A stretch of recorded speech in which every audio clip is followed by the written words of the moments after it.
बुद्ध जिनकी मैं आपसे बात कर रहा हूं बहुत बुढ़ापे में हुए।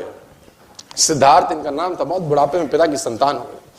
तो जब बहुत बुढ़ापे में संतान हुए तो पिता को इसका जब राजसू यज्ञ किया गया जिसमें नामकरण संस्कार होता है बेसिकली, और नामकरण संस्कार में अलग अलग देशों से अलग अलग शहरों से लोगों को बुलाया गया। बुद्ध का नामकरण संस्कार हो रहा है। सिद्धार्थ है, जब अभी बुद्ध नहीं हुए हैं, अभी लड़का ही है खाली, और बहुत सालों के बाद बुढ़ापे में हुआ है। तो बड़े बड़े ज्योतिषियों ने सिद्धार्थ का हाथ देखा। 12 साल का एक लड़का जिसका नाम था कुदन्ना, छोटा ज्योतिषी, उसने भी इस बुद्ध का हाथ देखा, छोटे से बच्चे का।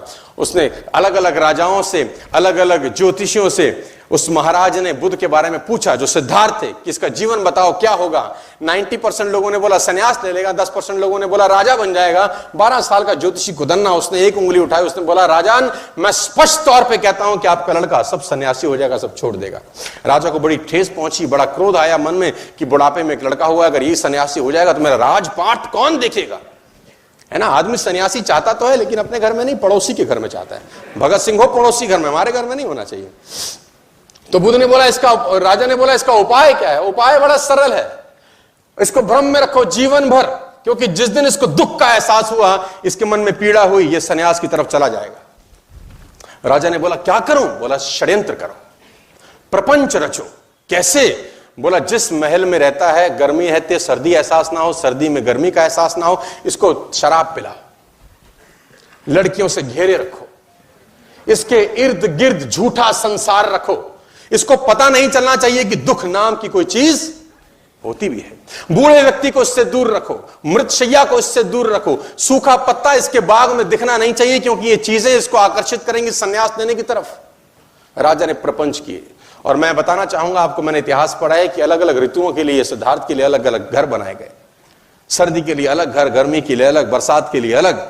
और बाग में उसके 24 घंटे 12 के 12 महीने उसके जो बगीचे में जो उसके जो माली थे वो 12 के 12 महीने बागवानी करते थे। पीला पत्ता उसमें अलाउड नहीं था, क्योंकि पीले पत्ते को देखकर सन्यास जाग सकता है। और ये चलता रहा। और वो दिन आया जिस दिन कुछ होना था बड़ा।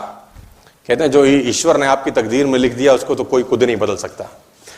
सिद्धार्थ को एक युवक महोत्सव में भाग लेने जाना था। उस युवक महोत्सव का उद्घाटन युवराज ही करते थे। डुंडी पीटी गई, मुनादी कराई गई पूरे शहर के अंदर कि जिस रास्ते से सिद्धार्थ निकले, खबरदार कोई बूढ़ा व्यक्ति नजर नहीं आना चाहिए, खबरदार कोई साधु ना दिखे, खबरदार कोई मृत्युशैया वहां से ना गुजरे। और पूरे के पूरे रास्ते से पीले पत्ते हटाए गए, हरे हरे बाग, ताकि बुद्ध को वो सब वैसे का वैसा लगे जैसे वो अपने महल में देखा करते थे। और वो महल से बाहर निकले। जो सारथी था वो सारथी बुद्ध को लेकर निकला, सिद्धार्थ को लेकर निकला। और निकलते निकलते निकलते निकलते आखिर वो घड़ी आ पहुंची। सिद्धार्थ ने पहली बार एक बूढ़े व्यक्ति को कुंभ करते हुए देखा जो झुक के चल रहा था। सिद्धार्थ ने सारथी को बोला रथ रोक। सारथी ने बोला महाराज क्या हुआ। बोले ये झुक के क्यों चलता है, क्या तकलीफ होगी इसको, क्योंकि पहली बार उसने बुढ़ापा देखा। सिद्धार्थ ने आज तक तो सब हष्ट पुष्ट लड़के लोग देखे थे। सिद्धार्थ ने बोला ये झुक के क्यों चल रहा है। सारथी बोला महाराज मुझे आज्ञा नहीं है कि मैं संदर्भ में आपसे एक शब्द कहूं। सिद्धार्थ ने बोला मैं आज्ञा देता हूं, तेरी गर्दन उड़ा दी जाएगी, तो तुरंत बता ये झुक के क्यों चल रहा है। सारथी ने बोला महाराज ये बूढ़ा हो गया है, ये बुढ़ापा है। सिद्धार्थ बोला वो होता क्या है। बोला ये जवानी के बाद की एक अवस्था होती है, आप अभी जवान हैं, कुछ समय के बाद आप भी। सिद्धार्थ ने बोला मैं भी बूढ़ा हो जाऊंगा। उसने बोला सबको होना होता है। रथ आगे बढ़ा और सिद्धार्थ ने फाइनली एक मृत्यु शैया देखी। कुछ लोग एक बॉडी को ले जा रहे थे। सिद्धार्थ ने बोला रथ रोक, इस आदमी को बांध के क्यों ले जा रहे हैं, इसको क्या हो गया है। तो उसने बोला महाराज ये मर चुका है। बोला ये क्या होता है। बोला ये बुढ़ापे के बाद की अवस्था है। बोला एक दिन क्या मैं भी मर जाऊंगा। सारथी ने बोला जो आया है सो जाएगा, राजा रंक फकीर, जो आएगा वो जाएगा। रथ आगे गुजरा तो सिद्धार्थ ने फाइनली वो लास्ट में वो देखा जो उसको देखने के लिए मनाही थी। सिद्धार्थ ने अपनी आंखों से एक सन्यासी को गेरुए वस्त्र धारण किए चलते देखा। तो सिद्धार्थ ने सारथी से बोला इसने इस रंग के कपड़े क्यों पहने हैं। अब तक तो सिद्धार्थ ने वो राजसी ठाट बाट देखे थे, ये गेरुए वस्त्र में आदमी कहां जा रहा है और ये कौन है। तो बोला महाराज ये सन्यासी है, इसने सब छोड़ दिया क्योंकि जिंदगी में दुख है, तकलीफ है, क्लेश है। सिद्धार्थ ने बोला रथ रोक, लौटा ले।